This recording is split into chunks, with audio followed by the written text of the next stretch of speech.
Hey, les précommandes arrivent à grands pas, alors il est grand temps de tester combien de Nm peut supporter ce simulateur au niveau du volant. Alors c'est la galère parce que tous les constructeurs ont des valeurs différentes, ils divulguent même pas comment ils mesurent leur Nm, donc c'est un petit peu du pifomètre. Par exemple, si je prends Fanatec, il va mesurer en Nm en pic. Si je prends par exemple Logitech ou Trustmaster, il mesure en Nm constant. Par exemple là c'est à 11 Nm constant. Quelle échelle, enfin c'est compliqué. Donc moi je vais le mesurer en constant, comme ça je serai sûr, je vais bétonner. Encore une fois là ici c'est que des valeurs indicatives parce que moi le simulateur est fait en bois de pain. Si vous le faites par exemple en chaîne, forcément la résistance va être bien plus. Si vous le faites en contreplaqué, ça sera pas forcément la même chose. Donc faites bien attention à ce que vous utilisez comme essence de bois. Avant ça je vais redéfinir ce que c'est qu'un Nm parce que je pense que c'est assez flou pour la plupart des gens. Bon, je vais vulgariser, ça va pas être très précis mais au moins tout le monde comprendra. Donc les Nm ils servent à mesurer la force dans un mouvement de rotation. Et comment on peut le mesurer? C'est assez simple réellement. Au niveau de l'axe de rotation, à ce point précis, j'ai 1 Nm si j'ai 100 grammes au bout d'une tige d'1 mètre. Ici on va négliger le poids du bâton. Donc si vous avez bien suivi, si je mets par exemple 500 grammes au bout de cette tige d'1 mètre, ici à ce point là précis, je me retrouve avec 5 Nm. Ce qui est important aussi de préciser, c'est qu'il faut vraiment que la barre soit à l'horizontale. Si elle est comme ça, vous n'avez plus la même force. Je vous mets quand même le petit schéma pour résumer et si vous voulez je vous donnerai les sources en commentaire si ça vous intéresse. Il y a des chances que le simulateur ne survive pas et que je doive le réparer derrière. Bon, je vais démonter, sécuriser tout ça et après on est parti, on lance les tests. Donc vous voyez, pour pas tricher, j'ai vraiment sorti le volant au maximum, comme ça c'est là où il est le plus fragile. Bon voilà, là on est à 5 Nm, je vais ramener des poids au fur et à mesure. Je pense que je vais commencer directement à 15. On dit déjà avec un volant avec un 11 Nm constant, normalement 15, il n'y a aucune raison que ça cède. Les petits poids de différence, donc 2,5 kg, 2 kg, 1 kg, et là-bas j'ai 500 grammes. On est parti pour 15. Bon, 15, y a vraiment pas de souci. En vrai, je suis plus inquiet, c'est pour le Basta. Il flanche déjà pas mal, mais après, bon, ça va pencher un peu, c'est pas grave. Bon, allez, on est parti pour 20 Nm. Donc 2 kilos, si vous avez bien suivi. Je pense que je vais essayer de monter très haut, genre 40-45 Nm. Moi, je suis sûr, je peux dire tous les volants du marché fonctionnent. Bon, pour l'instant, rien ne bouge. À mon avis, ça se tord légèrement, je vois pas bien quand je l'installe. Mais c'est normal, hein, c'est du bois, ça travaille. Bon, on passe à 25. Bon voilà, 25, toujours rien d'alarmant, pas de craquement, ça bouge pas trop, et effectivement ça se tord un peu mais c'est normal. L'avantage du bois par rapport au métal, c'est que le bois vraiment il va se déformer et il va revenir en place. Que le métal, lui, une fois qu'il a bougé, bah il revient pas. Bon, je vais passer à la valeur supérieure, donc on va passer à 30 Nm. Donc là je précise bien, c'est 30 Nm, mais 30 Nm constant. Là où les plus gros volants sont à 30 Nm, enfin à 27, il me semble que c'est de l'Azetec là, je sais pas, je le vois souvent là en ce moment, on voit plein de pubs partout. Je crois qu'il est à 27 ou 28 en pic.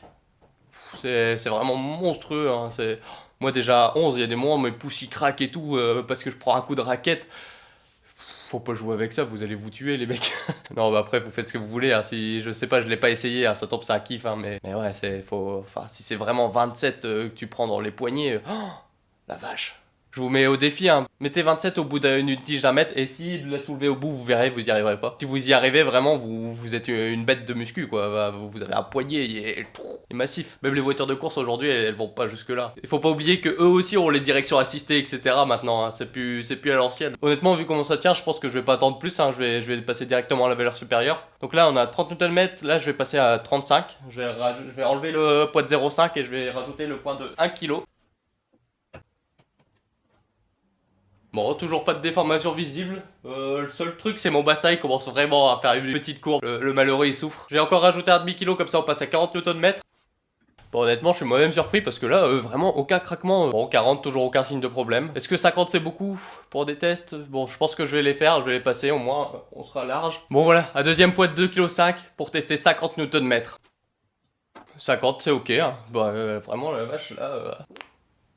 En fait, comme j'ai des structures en H dans tous les sens dans le simulateur, vraiment il y a une robustesse qui est folle. Là, par rapport à un châssis qui est en tubulaire où ça va être de la tôle peut-être un peu plus fine. Et franchement, là, il n'y a aucune raison d'avoir des volants qui posent problème. Là, j'ai pris une grosse marge, je suis à 50 Nm, c'est-à-dire je suis le double du volant le plus haut sur le marché. Je le voyais dans les commentaires, il y avait des petits malins. Ah oui, est-ce que ça supporte un des drives, machin, tout ça. Il n'y a aucune raison que ça le supporte pas. Ce que je vais faire, c'est que je vais le laisser comme ça une journée. Moi, je vais faire ma conclusion ici. S'il y a une déformation je reprendrai la vidéo. Sinon, ça veut dire que tout va bien, je vous mettrai un petit message, is ok. Bon, j'espère que j'ai pu rassurer les inquiets et je vous dis à très vite pour les précommandes. N'oubliez pas, c'est le 6 mai, donc c'est vraiment demain. Je vais faire une petite vidéo qui vous expliquera un petit peu comment ça va se passer, les paiements, machin, tout ça. Donc je vous dis à très vite, bisous. Je vous reprends 2 secondes parce que en faisant le montage, je me suis aperçu que j'avais oublié quelque chose d'essentiel, c'est de prendre en compte le poids du volant. Donc là, j'ai rajouté 2 poids de 5 kg. Là-bas, on a toujours nos 5 kg pour nos 50 Nm. Donc voilà, vous voyez bien, 5 kg x 2, on a 10 kg. Et là, on a les 2 fois 2,5 kg, ce qui donne 5 kg. Et pour l'instant, j'ai bien aucune déformation